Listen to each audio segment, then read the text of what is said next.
हाय बच्चों, welcome to Shashank brain academy.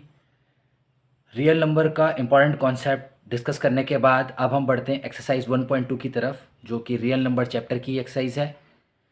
अभी हमने जो इम्पॉर्टेंट कॉन्सेप्ट डिस्कस किया था वो किया था कि प्रूव दैट कोई भी नंबर इरेशनल कैसे होता है, ये प्रूव करना था आपको। तो इरेशनल नंबर किसी को प्रूव करना है तो सबसे पहले हमें क्या करना पड़ेगा कि उस नंबर को ये बताना पड़ेगा कि वो नंबर रैशनल नहीं है, और उसके लिए हमें लेट करके उस नंबर को रैशनल लेना पड़ेगा। तो एक कॉन्ट्राडिक्शन मेथड होता है, उसके थ्रू हमें करना पड़ेगा ये क्वेश्चन। तो अब हम एक्सरसाइज पे पहुंचे हैं 1.2 पे। तो यहाँ पे पहला क्वेश्चन है prove that root five is irrational. तो अब हम इसे प्रूव करते हैं और हम स्टार्ट कर रहे हैं आंसर इस तरह से कि लेट अस एज्यूम, क्योंकि यहाँ पे हमें ये प्रूफ करना है कि रूट फाइव इज़ इरेशनल। तो हम प्रूफ में लेते हुए चलेंगे कि let us assume to the contrary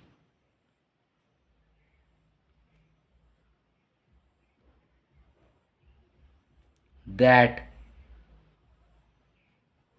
root 5 is rational। अब रूट फाइव रैशनल है तो root five is equal to हो जाएगा, जो हम लेट लेके चले हैं, ए अपॉन बी, क्योंकि rational number a upon b p upon q या फिर फ्रैक्शन की फॉर्म में रहता है। अब यहाँ पे ए एंड बी आर को प्राइम्स,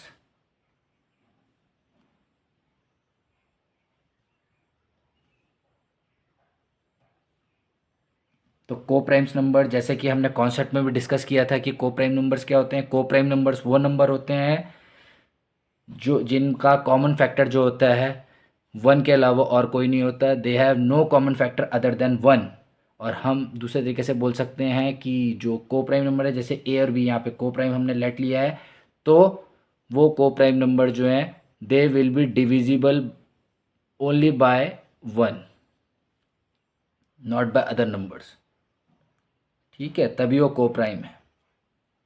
यानी को प्राइम जो मैंने आपको बताया है कि को प्राइम नंबर वो नंबर होते हैं that have no common factor other than one, और वी कैन से कि जो नंबर डिविजिबल होते हैं only by one, not by other numbers. Clear. तो इसके बाद अगला स्टेप आ गया हमारा, रूट फाइव को हमने मल्टीप्लाई कर दिया बी के साथ और इज इक्वल टू लिख दिया हमने ए। अब हमने स्क्वायरिंग कर दी है बोथ साइड्स की, लेफ्ट हैंड साइड भी और राइट हैंड साइड भी। तो ये इस तरह से हो जाएगा, स्क्वायरिंग बोथ साइड्स। इसके बाद हमें क्या मिला कि रूट फाइव का फाइव बन गया, तो five b square is equal to a square, ये आ गया। अब हमने यहाँ देखा जो ए स्क्वायर है उसका क्या फैक्टर्स हैं, फाइव उसका फैक्टर है और बी स्क्वायर भी उसका फैक्टर हो सकता है। यानी कि जो ए स्क्वायर है वो डिविजिबल है फाइव से भी और बी स्क्वायर से भी। तो हम लिख सकते हैं कि ए स्क्वायर जो है is divisible by five, therefore we can say that a is also divisible by five. तो ये बन गई हमारी इक्वेशन नंबर वन। अब इसके बाद हम क्या करेंगे, अगला स्टेप कि let a is equal to हम फाइव ले सकते हैं इंटू सी कर देंगे फॉर सम इंटीजर सी के लिए।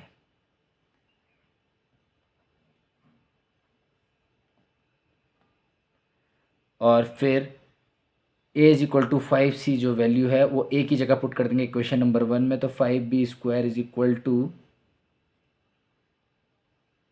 फाइव सी का होल स्क्वायर, यानी कि five b square is equal to 25 c square. अब ये फाइव से हम डिवाइड कर देंगे 25 को, five into five, five five जो 25। तो यहाँ आ गया आपका b square is equal to 5 c square.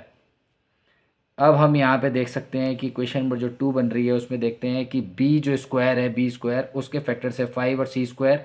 तो 5 से भी बी स्क्वायर डिवाइड हो सकता है और सी स्क्वायर से भी डिवाइड हो सकता है। तो हम लिख सकते हैं कि b square is divisible by 5, therefore we can say कि b is also divisible by 5। तो ये क्वेश्चन नंबर 2 बन गई। अगला स्टेप हम यहाँ करेंगे ऊपर।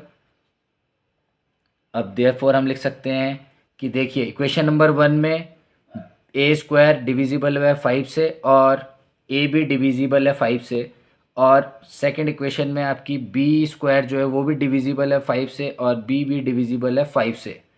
तो हम लिख सकते हैं कि therefore A and be having common factor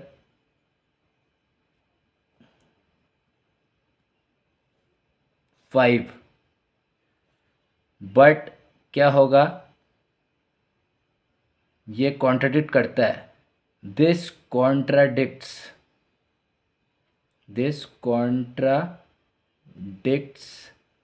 that the fact that A and B have no common factor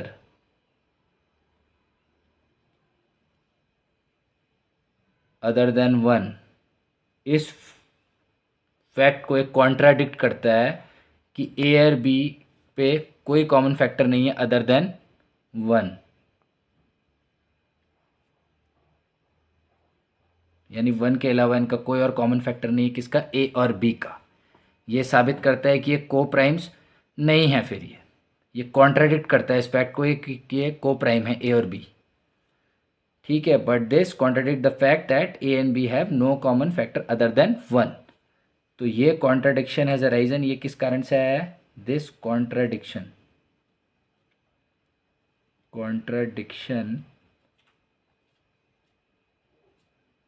has arisen because of our wrong assumption. किसके कारण है, हमारे रॉन्ग जो एजम्पशन था उसके कारण।